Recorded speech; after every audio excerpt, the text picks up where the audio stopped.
late game. So really successful. And as expected, not everyone. Ty Gibbs, the opposite, he stayed up on the banking, so he's staying on, getting that track position. Bubba Wallace as well, but you see every other car, it seems like, on the apron of the racetrack coming to pit road. Dave, fill them up with gas. Steve, they can only outcode me one time. Braves for the 48 last time was no fresh Goodyear tires, so Braves this time, unless there's a Braves 2, it's going to be no fresh tires for the 48. Alex Bowman happy with this race car, a little bit tight, but with no additional tires, should be the right adjustment for him balance-wise, Marty. William Byron comes to pit road as the highest-running playoff driver. They had a long conversation on the radio. Rudy Fugle going to go fuel only here. He said to William, listen, this will help us if we have to stop again to make that stop shorter. He said, are we on the same page? Byron said, I'm not sure, but I trust you. Also, saw Michael McDowell pitting there. That was massive for them because they did not get it full on the last stop for McDowell. Now he can race. And a lot of issues on pit road. We had the 2, the 9, 99. Let's see what happens here.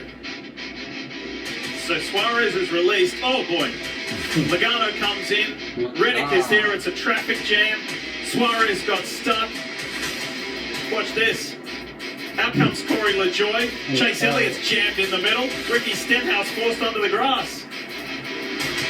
Oh boy.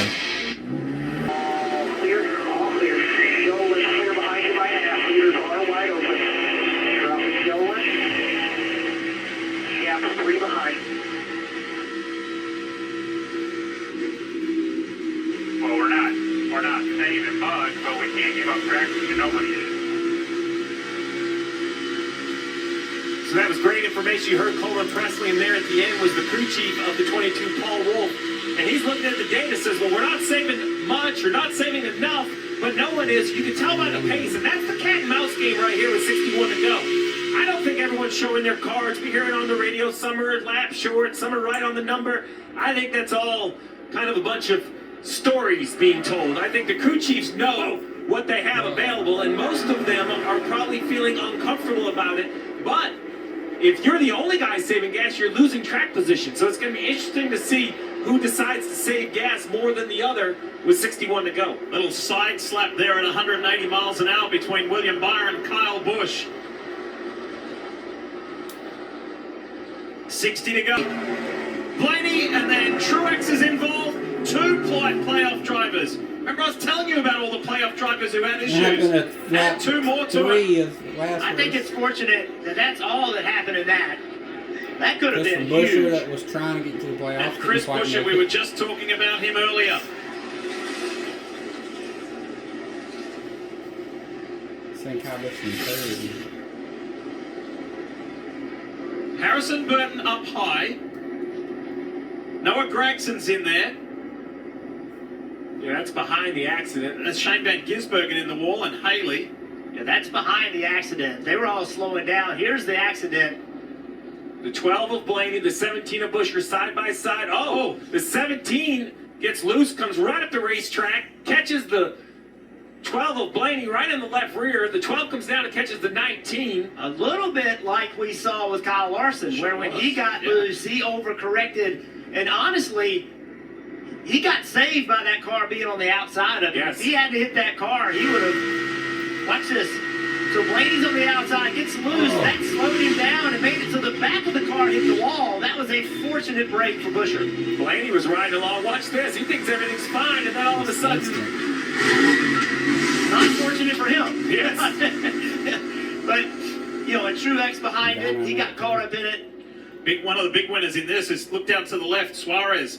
He avoids it, ducks through down on that low side.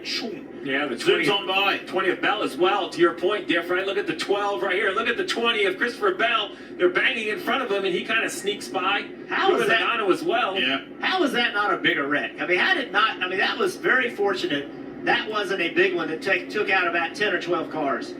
Yeah, I think Chris Buescher has the most damage, although he was the cause of the accident.